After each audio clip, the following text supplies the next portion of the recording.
कोलाबाली एएमसीएस महाविद्यालय रे महाविद्यालयर परिचालना परिषद सभापति ललितेन्दु प्रधानक सभापतित्व रे उद्भिद विज्ञानर जातीय आलोचना चक्र अनुष्ठित हो जाइछि।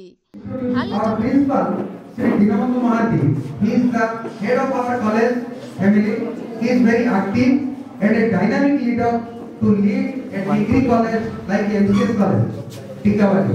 He has been awarded by Government of Odisha as best NSS.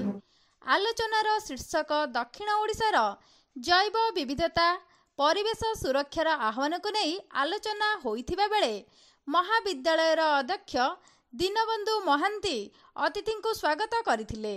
उक्त कार्यक्रम रे मुख्य वक्ता भावे बरहमपुर विश्वविद्यालयर प्राक्तन प्रोफेसर डॉक्टर अशोक कुमार पाणिग्राही जोगदे जैव विविधतार कारण और निराकरण को नहीं विशद आलोचना करिथिबा बेले आंध्र विश्वविद्यालयर professor doctor T Shyama Phulbani PAITDA Praveen Kumar Banua सम्मानित अतिथि भावे जोग देइथिले।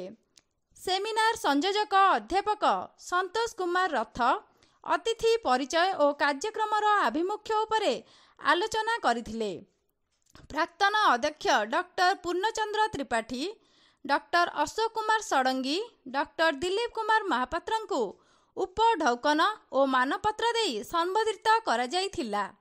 आलोचना चक्र रे जैव विविधता और परिवेश सुरक्षा को नहीं एक स्मरणिका उन्मोचन होइथिला।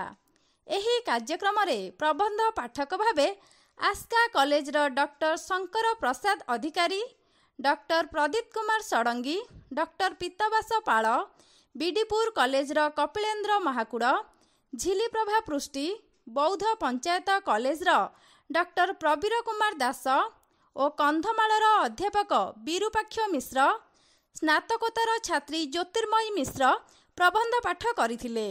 अध्यापक विरूपाक्ष त्रिपाठी धन्यवाद अर्पण करथिबा बेले डेमोस्ट्रेटर रविनारायण पाणिग्राही कार्यक्रम परिचालना करथिले।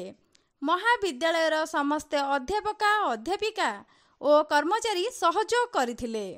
सौदामिनी साहुंको रिपोर्ट पर्यवेक्षक ओडिशा।